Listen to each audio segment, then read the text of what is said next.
Hello everyone, I'm Engineer Christian Vin Bantayanan Partosa, your I18 Shokan Campus focal person. And welcome to my presentation about the different administered programs of the International Affairs Office. By the way, this presentation is excerpt from the Internationalization I18 Manual of Operations.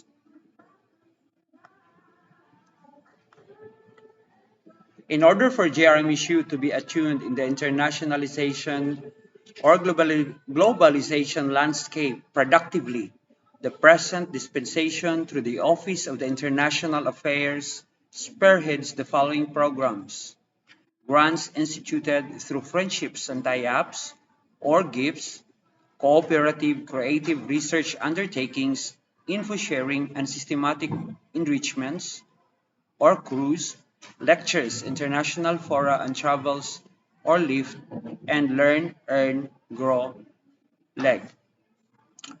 Funding for this program shall be allocated by the university but subject to BOR approval, the Commission on Higher Education, Department of Science and Technology, and or other similar government agencies, local and foreign. Let's start with the gifts. The gifts grants instituted through Friendships and Tie-Ups program is support to undergraduate and postgraduate mobility. The sources of financial assistance are the partner universities, institutions, countries that shall assist qualified students through grants, aid, scholarships, stipendium, and such other related gifts.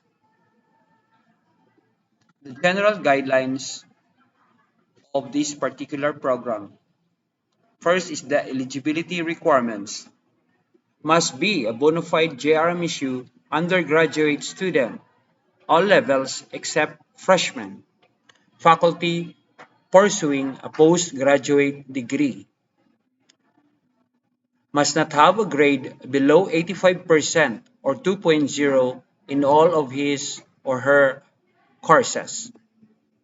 Must comply with the minimum requirement of the host, partner university, institutions, countries. Example, the language proficiency level. For the documentary requirements, you need to properly accomplish application form 4 sets, 1 original and 3 photocopies of the following documents shall be submitted with the application. 1. One-page curriculum vitae. 2. Certified transcript of records, true copy of grades. 3. Certified cumulative general weighted average computation. 4. Letter of acceptance from the host partner university, institution, or country. 5th. Letters of references from previous or current professor. 6. Approved study plan.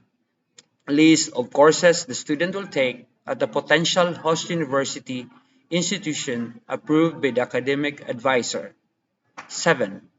Letter of consent or informed consent and waiver from parent or guardian. Attached proof as legal guardian. 8. Certification of program chair or dean on relevance of the short-term training.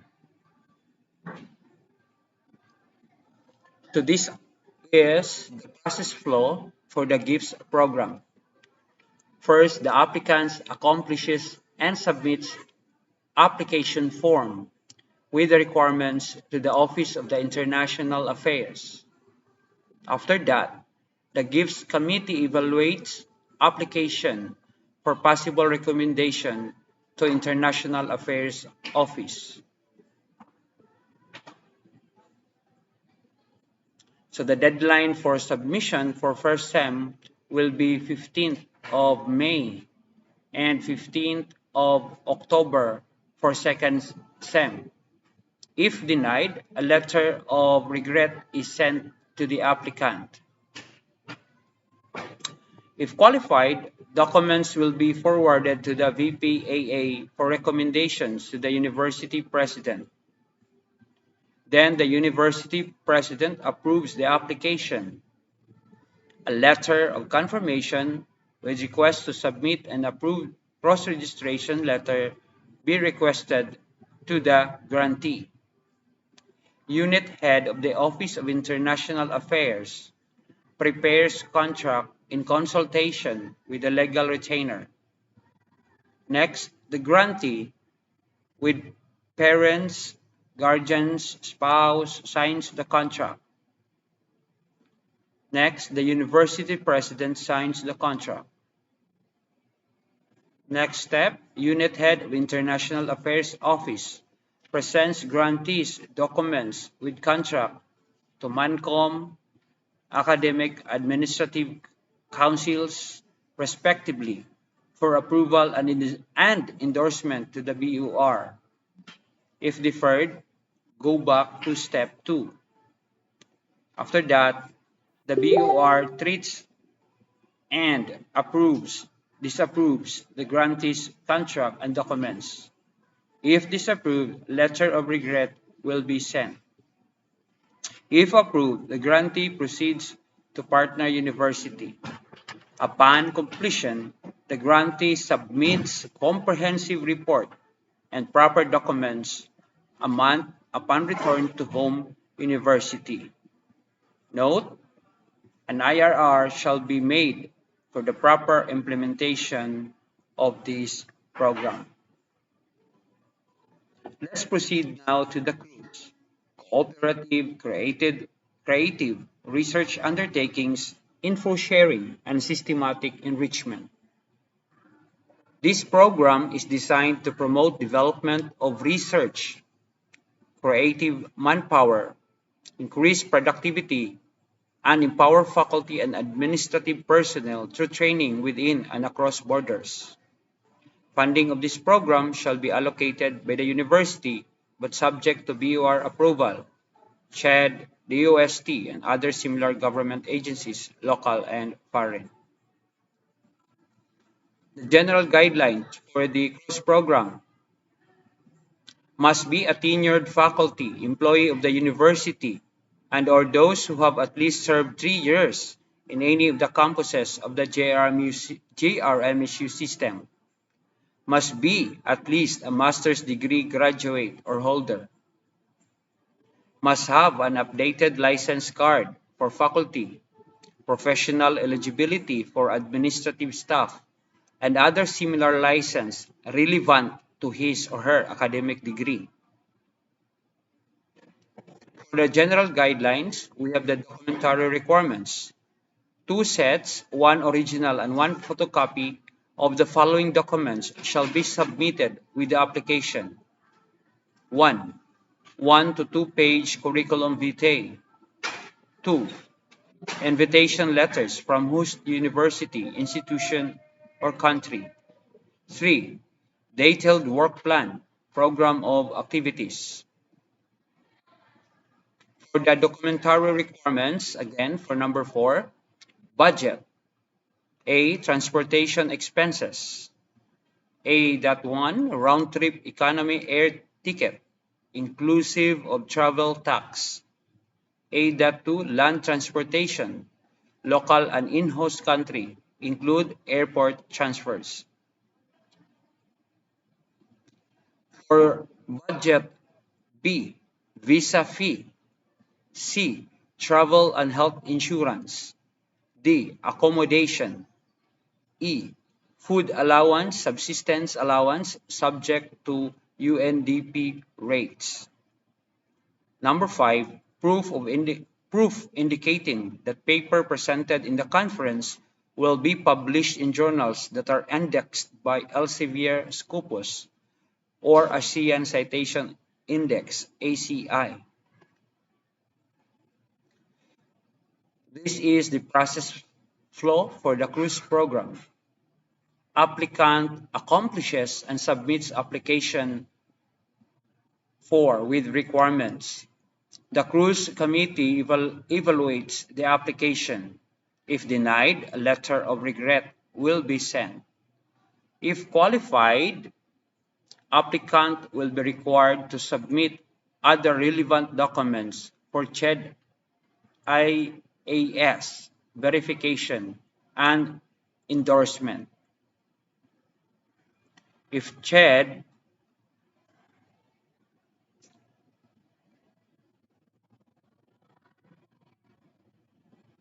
if CHED IAS endorsed applicants' documents will be forwarded to the Vice President of Academic Affairs, Vice President for Research Development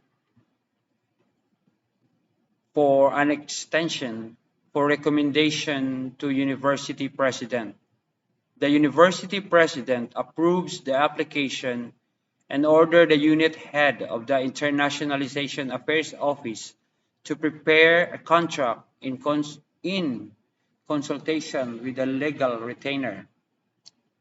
Next, the grantee with parents, guardians, spouse signs the contract. BOR treats and disapproves application and contract. After that, the university president signs the contract. Unit head of International Affairs Office presents applicants' documents with contract to MANCOM and academic and administrative councils, respectively, for approval and endorsement to the BOR. If deferred, go back to step 2. If approved, taken to BOR treats and disapproves the applicant's contract and documents. If disapproved, a letter of regret will be sent. If approved, the grantee is issued authority to travel. Upon completion, the grantee submits comprehensive report after execute of re-entry action plan a month upon return to home university. Next would be unit head of international affairs submits a copy of this report to BOR in the scheduled meeting. Let's proceed now to the LIFT, Lectures, International Fora, and Travels.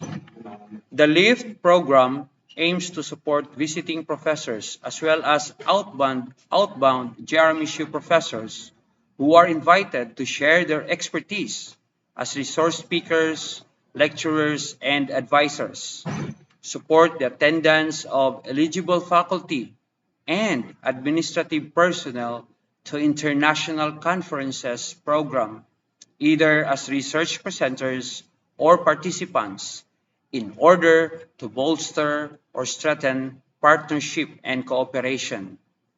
Support benchmarking with partner institutions in order to replicate best practices to ensure quality planning programs and services. Funding for this program shall be allocated by the university but subject to BOR approval. CHED, DOST, and or other similar government agencies, local and foreign. The general guidelines for LIFT program eligibility requirement must be a tenured faculty employee of the university or one who has served for 3 years in any campuses in the JRMSU system. For our general guidelines, the documentary requirements, applications must be ideally submitted 3 months before the proposed travel. The Office of the International Affairs will process the application immediately based on merit and availability of funds. The following documents must be submitted with the application form. 1. Abstract of the paper. For faculty researcher, include the citation of a recent research in an ISI listed publication or its equivalent. 2. Proof indicating that paper presented in the conference will be published in journals that are indexed by Elsevier, Scopus, or ASEAN Citation Index. 3. Applicant's 2-page curriculum vitae. 4.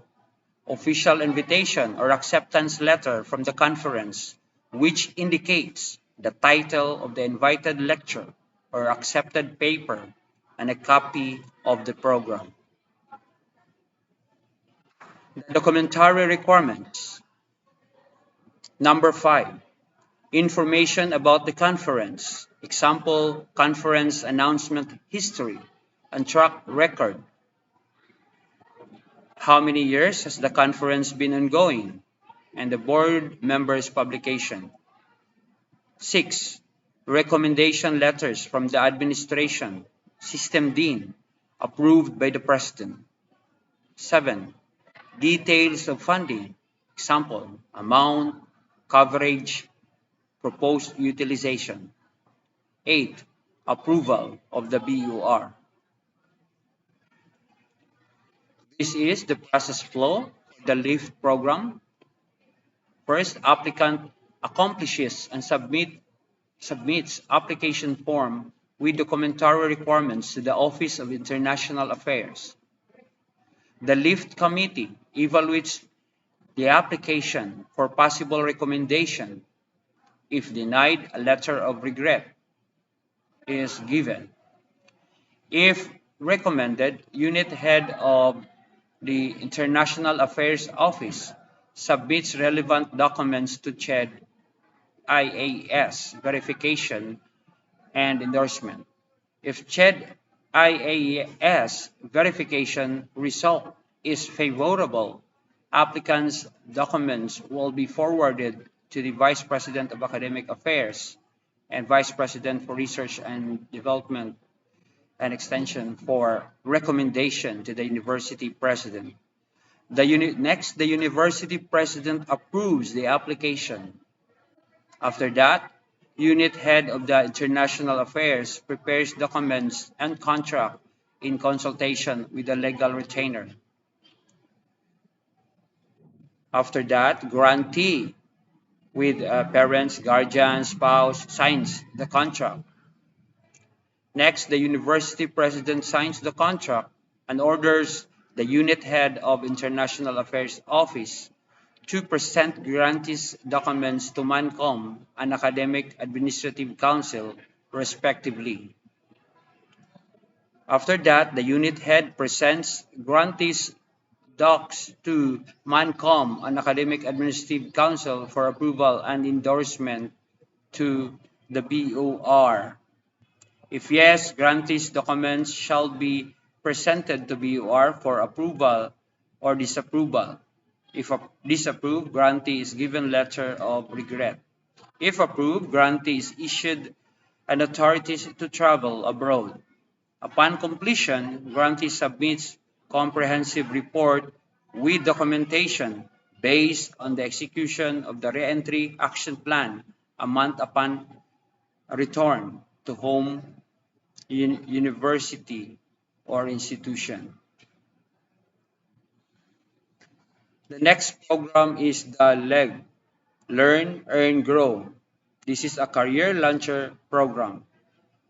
LEG, a program that prepares graduating students and new students from beginner to entry-level job ready. It combines a career-oriented curriculum and relevant work experience in order to gain a competitive advantage in today's evolving economy.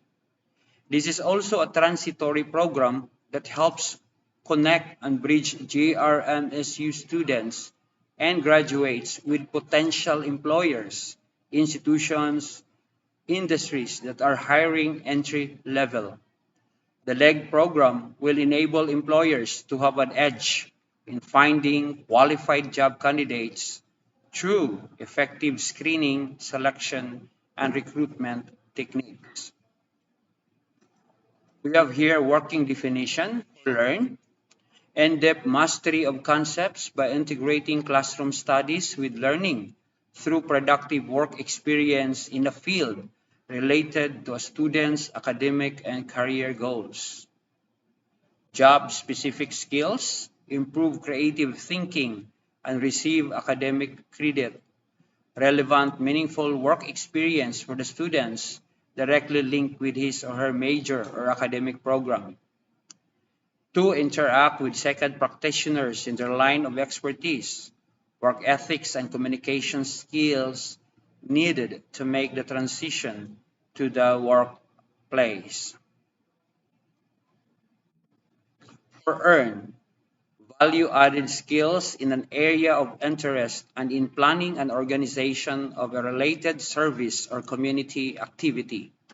Unit credits, credentials to validate academic training, certification for successfully meeting requirements in a particular subject area, such as an apprenticeship program, financial assistance, earn a decent living. For grow, stronger resumes to present to prospective employers when students graduates embark on a career by keeping up to date with the latest true training, by receiving more job offers, getting hired quickly, being paid higher starting salaries, by increasing competitiveness in the turbulent work environment, particularly for low-income or under-skilled graduates, alumni who seek better jobs, a better standard of living, and a potential career success. Professionally, by continuously acquiring new knowledge and skills that relate to one's profession, job responsibilities, or work environment. By maintaining trained, informed, and motivated students or graduates. This is the process flow for the LEG program. Proponent submits copies of the proposed agreement this office. Then the unit head meets with concerned campus focal person, vice president, dean, and faculty to review the proposal. IAO solicits perspective of legal retainer. International Affairs Office incorporates comments from legal retainer and returns the same to get the go signal of the legal retainer that agreement is in order. International Affairs Office submits draft proposal to partner university institution to review, revise, give comments on the proposal, and return to the latter to I18N.